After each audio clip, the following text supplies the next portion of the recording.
सर्दियों के मौसम के बाद अब गर्मी का मौसम दस्तक दे चुका है। मार्च के महीने में ही जून जुलाई जैसी गर्मी पड़ने लगी है। अब इसी बीच फलों का सीजन भी शुरू हो गया है। पता नहीं आप लोगों को फ्रूट्स खाना पसंद होंगे या नहीं। भाई मुझे तो बहुत पसंद है। वैसे सबको फ्रूट्स खाना पसंद होने चाहिए क्योंकि इनमें बहुत से गुण होते हैं जो हमें और हमारे शरीर को तंदुरुस्त रखने में मदद करते हैं। नमस्कार, मैं सचिन पांडे और आप दैनिक एजेंडा के साथ जुड़ चुके हैं। गर्मियों और फलों की बात शुरू हुई है तो हमने सोचा आज हम आपको एक ऐसे फल के बारे में बताते हैं जो आपको इस गर्मी के मौसम में तो राहत देता ही है बल्कि आपको बहुत सी शारीरिक बीमारियों से भी बचाता है। जी हाँ, हम बात कर रहे हैं तरबूज की। तरबूज जो सबने खाया ही होगा, मीठा, रसदार और पानी से भरा फल, आकार में गोल, इसका बाहरी हिस्सा चिकना और कठोर छिलके के रूप में होता है। तरबूज के अंदर का भाग अलग अलग रंगों जैसे लाल, गुलाबी, नारंगी, पीला या सफेद रंग का होता है और इसमें कई बीज होते हैं। हालांकि तरबूज की कुछ प्रजातियां बीज रहित भी होती हैं। तरबूज सालाना उगाए जाने वाला फल है और इसकी लंबाई 3 मीटर तक हो सकती है। इसका औसतन वजन 4 से 5 किलोग्राम होता है और इसका अधिकतम वजन 7 से 8 किलोग्राम तक हो सकता है। तरबूज के इतिहास की बात करें तो पहला तरबूज लगभग 5000 साल पहले दक्षिण अफ्रीका के कालाहारी मरुस्थल के पास दिखाई दिया था और अभी भी वहां तरबूज की कई जंगली प्रजातियां देखने को मिलती हैं। दक्षिण अफ्रीका से यह फल फैल गया और 2000 वर्ष ईसा पूर्व तक इसकी खेती की गई और धीरे धीरे यह फल प्राचीन मिस्र में एक दैनिक भोजन बन गया।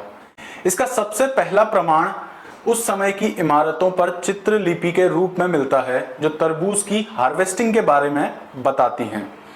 तरबूज के अवशेष राजाओं की कब्रों में भी पाए गए हैं जहां उन्हें मृतक के लिए भोजन के रूप में छोड़ दिया गया था।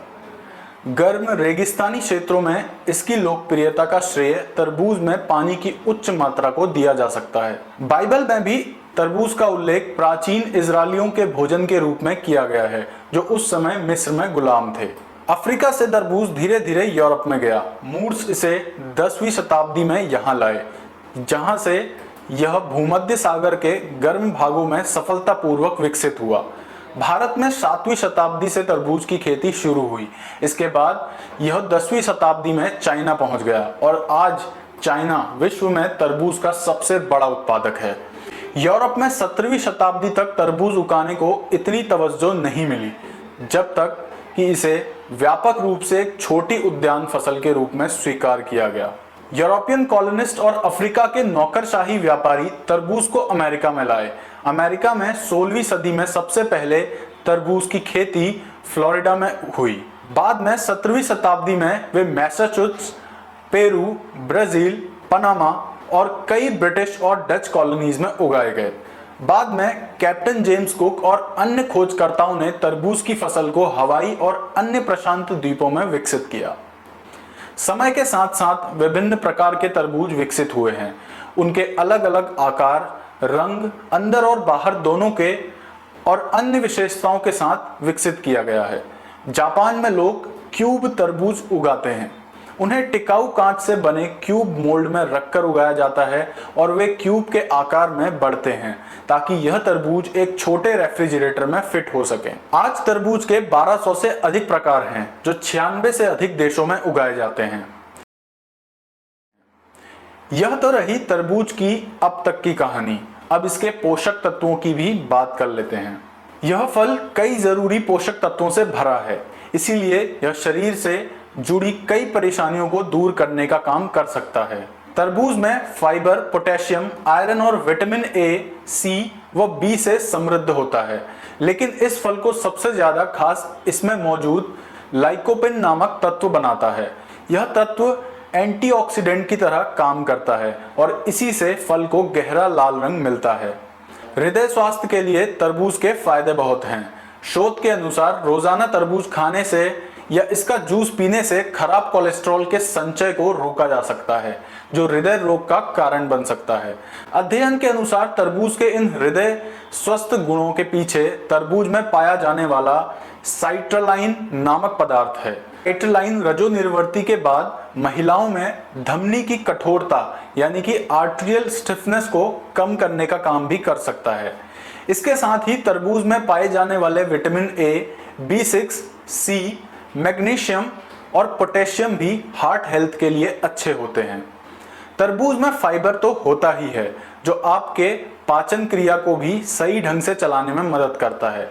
तरबूज शरीर को डिटॉक्सिफाई करने में भी सहायक होता है। शरीर को स्वस्थ रखने के लिए हाइड्रेट रहना बहुत जरूरी है। डिहाइड्रेशन कई शारीरिक समस्याओं का कारण बन सकता है, जैसे कब्ज, कमजोरी, सर चकराना, पेट फूलना या लो बीपी आदि। तरबूज में पानी की मात्रा चूंकि ज्यादा होती है, इसीलिए यह शरीर को हाइड्रेट रखने का काम करता है। विटामिन सी से भरपूर होने के कारण तरबूज शरीर की रोग प्रतिरक्षा प्रणाली को मजबूत करता है। इस खास फल में विटामिन B6 भी होता है जो प्रतिरक्षा प्रणाली को एंटीबॉडी का उत्पादन करने में मदद करता है। तरबूज में मौजूद विटामिन ए प्रतिरक्षा प्रणाली को नियंत्रित करता है और संक्रमण से बचाता है। तरबूज में लाइकोपिन नामक तत्व पाया जाता है जो कैंसर से बचाव कर सकता है। एक अध्ययन के अनुसार लाइकोपिन में कीमो प्रिवेंटिव गुण मौजूद होते हैं जो खासकर प्रोस्टेट कैंसर के जोखिम को कम कर सकते हैं।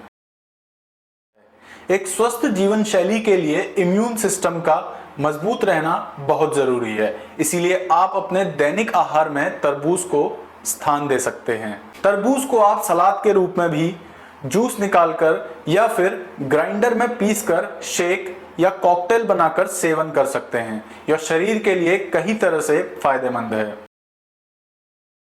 ऐसे ही इंफॉर्मेटिव कंटेंट के लिए जुड़े रहें हमारे साथ। लाइक और सब्सक्राइब करें हमारा चैनल दैनिक एजेंडा। धन्यवाद।